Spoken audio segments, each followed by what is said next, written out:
This is WJTS in.form. I'm your host, Bill Potter. To start off, we'd like to thank Vincennes University Jasper campus for letting us use their conference room for this in.form project as we are talking with Senator Richard Young, who was in town on Saturday, and we were able to catch up with him and take a few minutes of his time.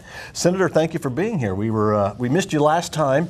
But we're glad to have you here, and this is an opportunity for you to let people know what is happening in the Senate and things that you're especially fond of. Yeah, I'm sorry, Bill, that I wasn't able to be here last time. I had a committee meeting that ran late up in Indianapolis, and so I had to stay over, and I think the meeting was 8 or 8 o'clock here, and that was a little early to be able to get down from Indianapolis. So, plus the fact that actually I was supposed to go out and pick up my granddaughter and bring her down to our home.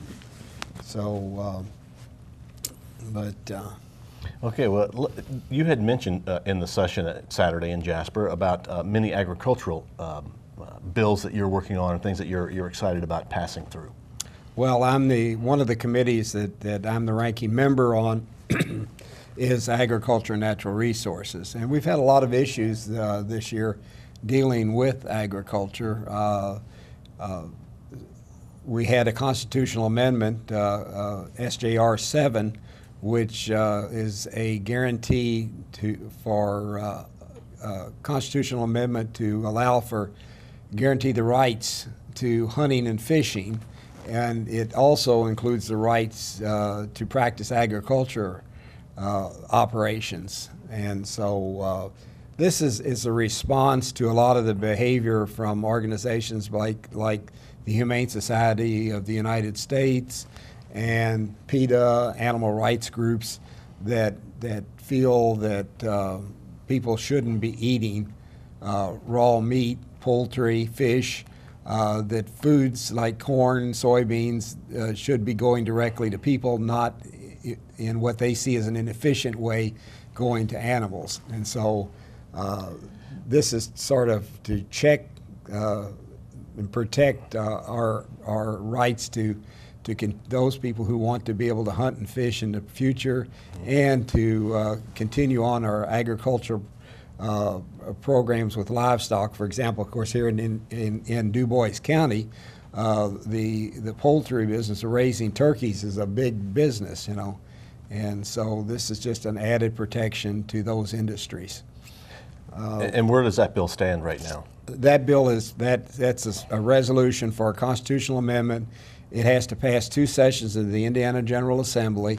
This is the second time it has passed, so it now goes to the ballot for people to vote on in the next general election, which will be 2014. So then this whole debate, you know, will be opened up to the public, and we'll hear a lot more about it as it moves forward.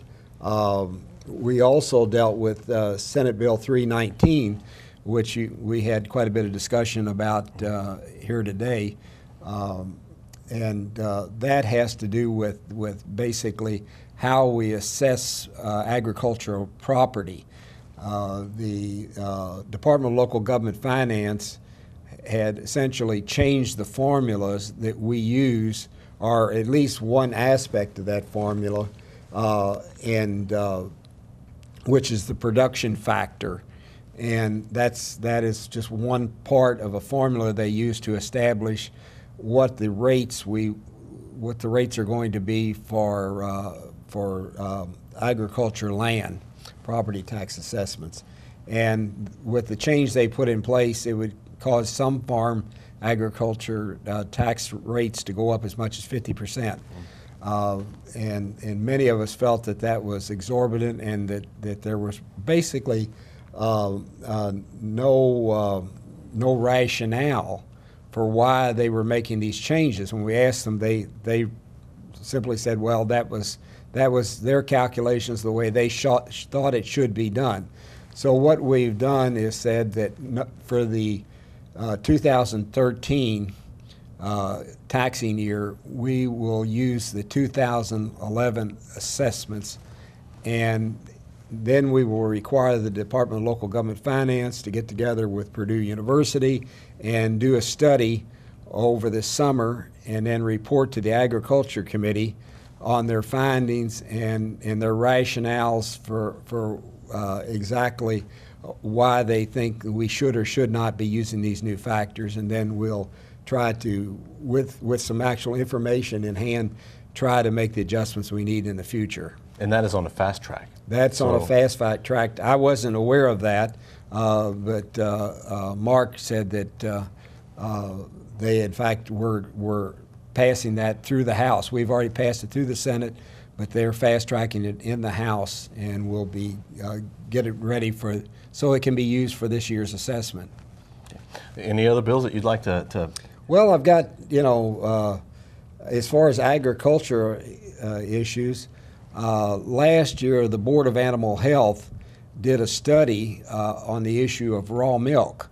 We have a lot of people who like to eat or drink rather raw milk and raw milk products. Mm-hmm. Raw milk for human consumption is illegal in the state of Indiana, but that doesn't mean that there aren't a lot of people who are using raw milk. What is happening is that a dairy can sell raw milk to a consumer if it's labeled for pet food. And so people are getting around the laws by selling it for pet food. Also, because there's a demand for raw milk, we get into what's called cow shares. For example, you own a cow and maybe 10 other people, 15, 20 people, how many ever, we buy a share of that cow. And once we own a share of that cow, which you're taking care of and feeding, then because it's our cow, we can get milk from it. And so that's one way of getting around it. Now, that portion has not been deemed as being legal in the state, but no one is bothering to enforce it. So the Board of Animal Health did a very extensive study looking at this issue, and they came up with two conclusions. One, you either outlaw all uses of raw milk, which would mean there would be no pet food, there'd be no cow shares. Probably other than you as an owner of a cow would be the only one, you and your family would be the only ones allowed to drink raw milk. That's probably not, I didn't feel that's not going to happen. Their second recommendation was that we allow the Board of Animal Health to legalize in the state of Indiana the sale of raw milk, with them writing the rules and regulations on how we would do it. This is proposed by some of the health or the food groups as being something that could be very dangerous. But in fact, it's legal in 30 states. And there's a number of, in fact, in Italy, you can actually buy raw milk in a vending machine. So I think that our Board of Animal Health, Purdue University, would be able to write rules and regulations to allow people who want to buy raw milk to buy it in a safe way. And so I put in legislation to, in fact, allow the Board of Animal Health to do that. It's caused a lot of discussion we've had, but as yet the bill has not been scheduled for a hearing. But it has raised a lot of discussion. Another piece of legislation which I passed the other day was a resolution to, in fact, call for a study committee this summer to study the use of the legalization of industrial hemp here in the state of Indiana. And I've been working with Senator Paul Hornback from Kentucky, who is carrying legislation in Kentucky right now. I think it's passed through the Senate and it's on its way to the House to allow Kentucky farmers to legally grow hemp. Basically, though, of course, it's still illegal from the federal government. It's a petition then for the federal government to allow them to do it.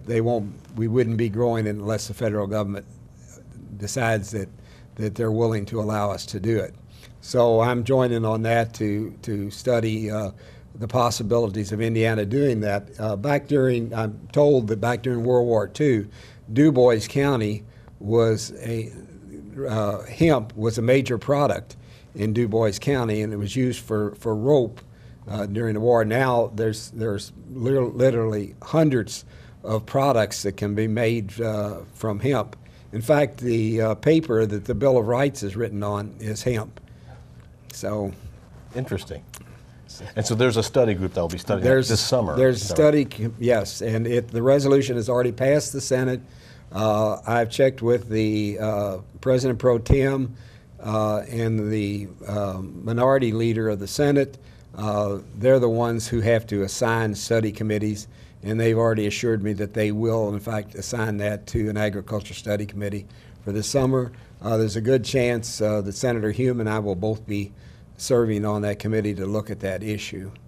So it I think, offers a lot of possibilities. It's like most of these agricultural enterprises, no one gets rich by them. Mm-hmm. And right now, with corn and soybean prices as high as they are, it might not be something that a lot of people would want to get into, but the corn prices, a lot of that is contingent on what happens with ethanol, and the ethanol plants have a lot of what makes them viable is the subsidies that the federal government's putting into them, and there's talk about doing away with some of those subsidies.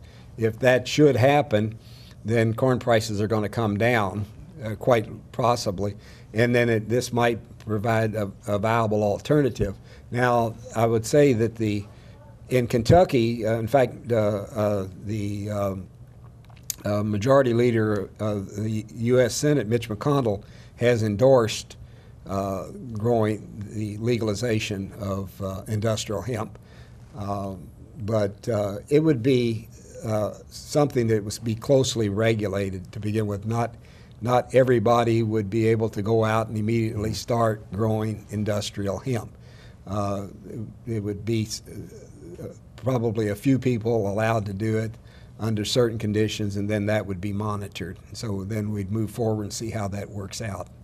Okay, well, Senator, thank you very much for taking the time to speak with us this morning. We appreciate it. Time goes fast. That's the problem. It goes fast. We're going to have you on again. We are recording this at Vincennes University Jasper campus, and remember, on 18 WJTS, we will be rebroadcasting the entire legislative breakfast, which featured Senator Lyndall Hume, State Representative Mark Mesmer, and State Senator Richard Young. That will be broadcast at 8 p.m. on 18 WJTS. This is WJTS in Form. We are local people watching local people.